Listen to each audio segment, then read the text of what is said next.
Hello, I'm Bruce Zimmerman, and this is the Open Line Garden Show podcast for this week. 3 different people from 3 different areas have all asked me about Japanese knotweed.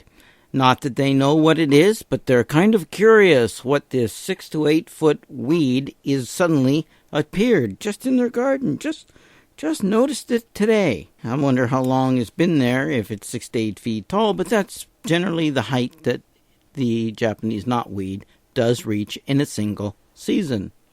It has creamy flowers and grape-like clusters of purple-black fruit. Now, the fruit is poisonous and the plant is difficult to kill. In fact, it's been found to be Roundup resistant. So dig up and sift the soil surrounding the plant for root segments. It's important that you do this because it will regenerate from the broken pieces of roots. Don't compost these. Go and get them to the street ASAP. Remember, this is an invasive weed, and you want to try and remove the plants before the berries appear, or what happens is they'll seed themselves in your garden, the neighbor's garden, etc., because they're usually planted by birds when they defecate the remains or the seeds that they didn't digest. As a result, the plant has a very wide range from a single plant because they're being distributed by the birds. So it's very, very important that you stay on top of this. If you see any regeneration, any young plants, you need to dig them out, make them gone. Please do not compost them. All you'll do is spread them throughout the garden.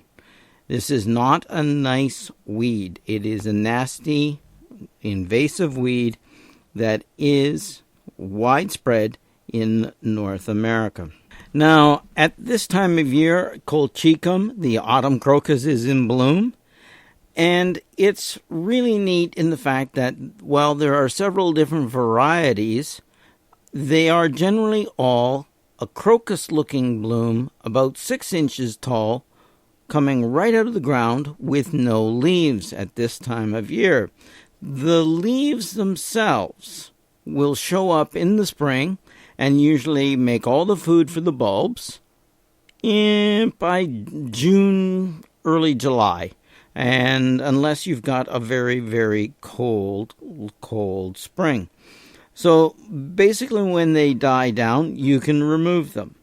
And that's not a problem. You should handle this plant and the leaves carefully and with some respect. The reason is that this plant contains colchicine. Now, colchicine is a DNA mutagen. It was used to breed or cause a mutation in wheat 50 or 60 years ago.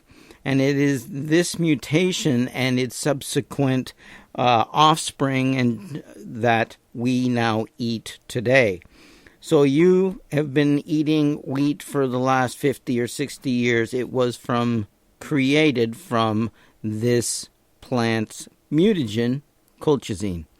Pretty neat, a little different, but you should be aware of that. See, that's what I was taught when I went to school, and that was a long time ago.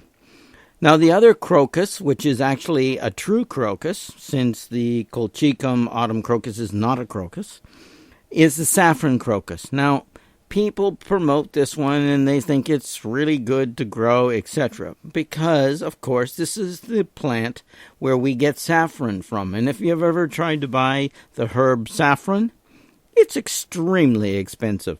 Now, it's used in cooking for coloring and flavor. So, if you want to grow this one, you can. They're usually quite hardy here. And the other nice thing is that you'll only have to plant hundreds and hundreds and hundreds of these in order to pull the stamens out of the center of the flower, which are long and sort of a bright orange. That is your saffron. So you have to sit there with tweezers and basically pull these out, okay, when they're ripe and before they actually fall out. You don't want to lose them because of what they're costing per ounce. It's like gold is cheaper. So they do not like heavy clay soils. So if that's what you've got, don't bother. If you've got sandier soils, more organic soils, better drained soils, maybe even organic gravelly soils, you'll probably do well with the saffron crocus. There's another bulb that's coming up very shortly into bloom, and it is the hardy cyclamen. I like hardy cyclamen because they do have a tendency to surprise you. These little pink flowers will show up usually in September, October. There are some white ones.